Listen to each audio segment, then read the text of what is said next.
Good morning, everybody. It's Avalon. So, little update. I did not go to my doctor's appointment yesterday because I'm so sick, but I scheduled it for tomorrow at 1, so I'll keep you posted on that. This morning's menu consists of the Tea Forge. Tea Forge Green. It's a mixture. I mixed it. It's a mixture of green Sumatra and green Emerald. And it's one of my top vendors. If you go to Facebook, you can search the Tea Forge and go to his Facebook group and send him a message. And I believe he takes Cash App.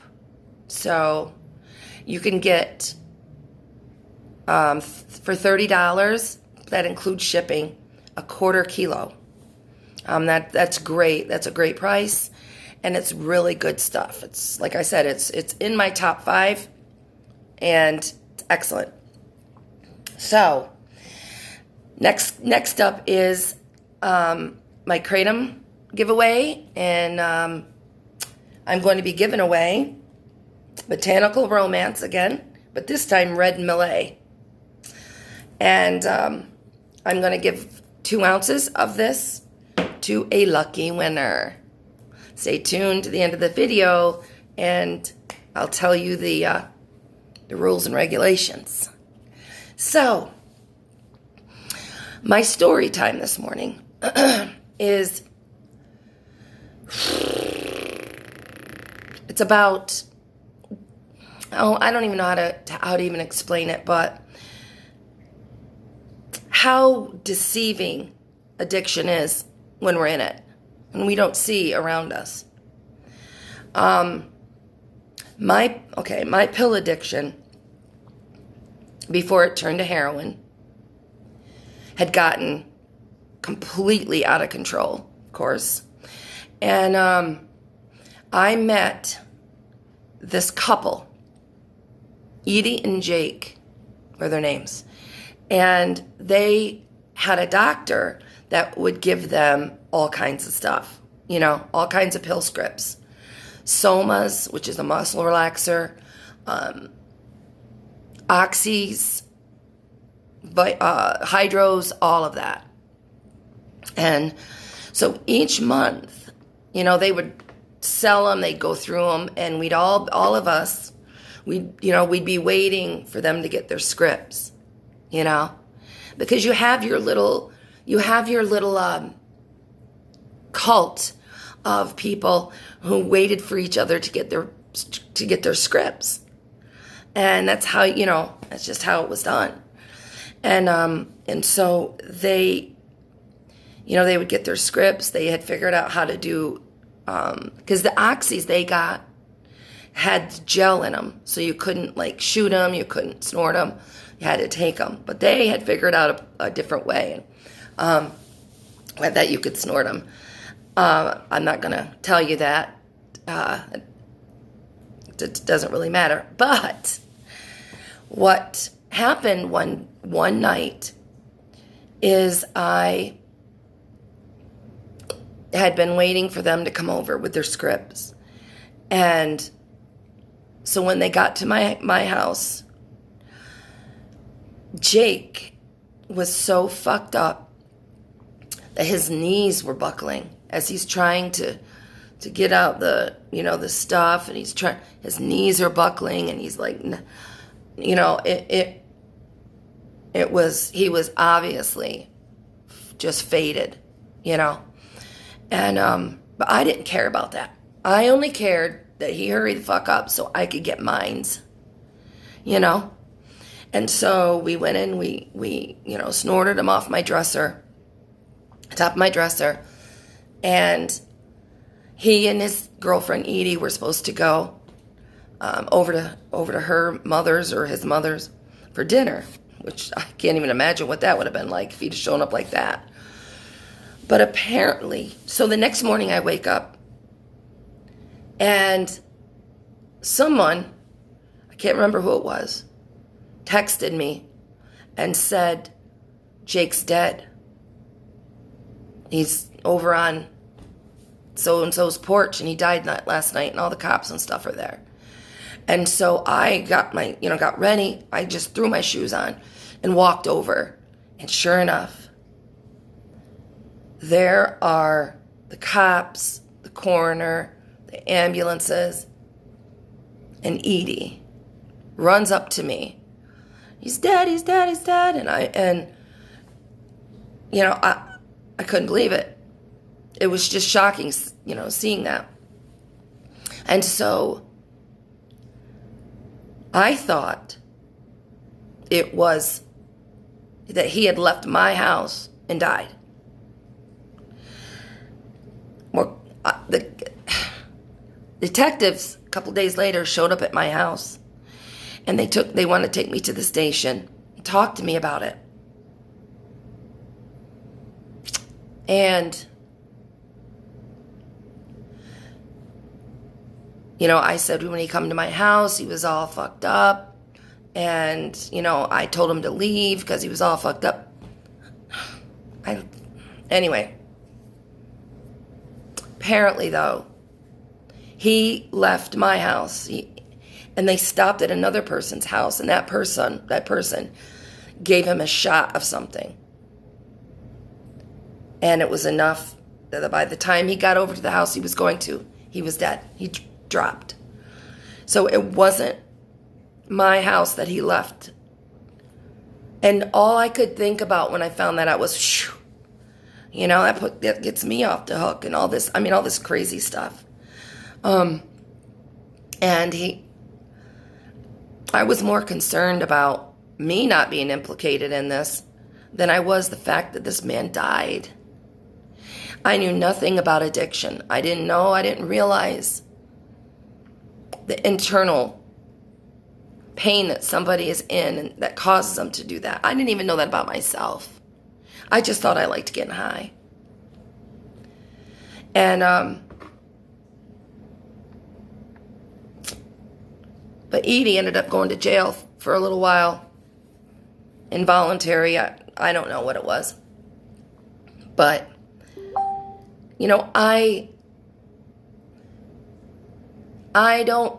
I'm not saying that I was instrumental in his death. I didn't make him or tell him he was fucked up when he got to my house. I don't know what I could have done. I'm an addict myself. Who am I going to call? The cops? And so I know that I forgive myself for whatever I could have done. But, there are many of us. Oh my gosh, my throat's dry. There are many of us who have lost friends and relatives or whatever to addiction, to overdose. And I could blame myself. And you could blame yourself. But the fact is that there's only 3 possibilities. 4 for addiction. Jails, institutions, death, and recovery. So, when you're dancing with the devil, you're playing with the devil when you're doing opiates, when you're doing that kind of stuff. And as fucked up as he was on the verge.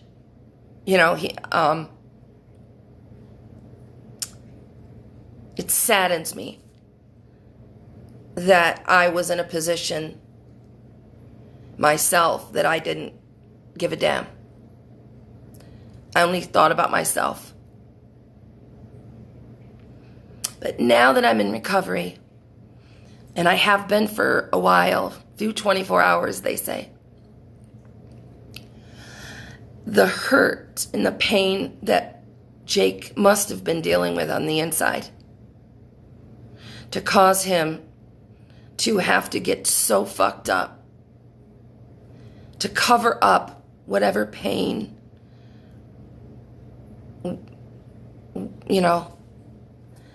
So when I look at addicts now, I look at them as, what are they trying to cover up? I look at myself and say, no wonder I was an addict. I have child trauma. I have abuse in my marriage. I was fucked up before I even put the first drug in my system. I was just an addiction waiting to happen. And, you know, it's that has to be dealt with. It's that soul sickness that has to be dealt with in recovery. Recovery is possible, but it's a lot of work, and it's a lot of work about trying to figure out those things in your life, in your heart, in your soul that causes it to be sick. So we do have a choice: jails, institutions, death, or recovery.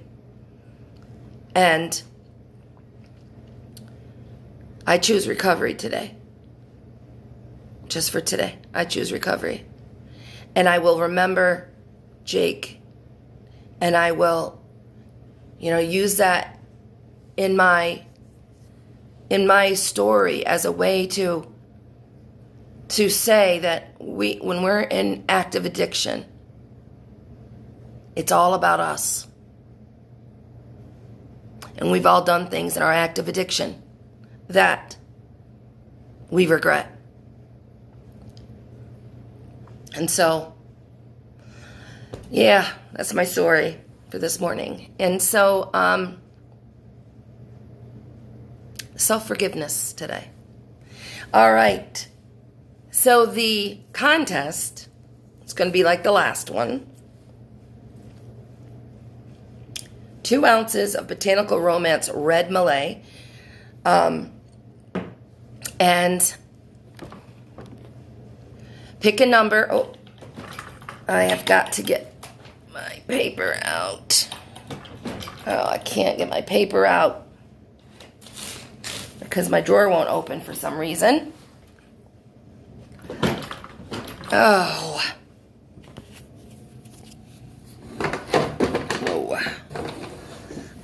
All right, so,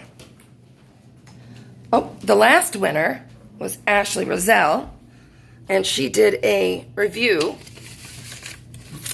of the Botanical Romance Super Green. I can't find any paper in this house. And, so...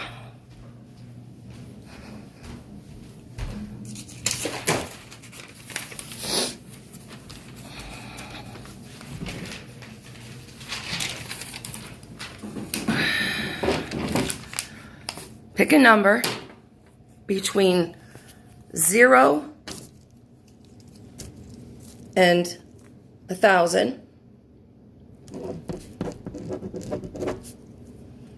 And make sure that you look at the comments. Yeah, post your guess in the comments down below. And make sure that you look at the other numbers, because I had 2 people who picked the same number last time. So make sure that your number isn't already picked by somebody, because I don't, that just causes... All right, between 0 and 1,000, 2 ounces of red Malay, and good luck. Please share this video. Please give it a thumbs up. Subscribe if you haven't, and share this video. I'm almost at 100 for this new channel, and I would love to have more people out there that I could help. And hope you're all having a good day so far. Brightest blessings and God is bless.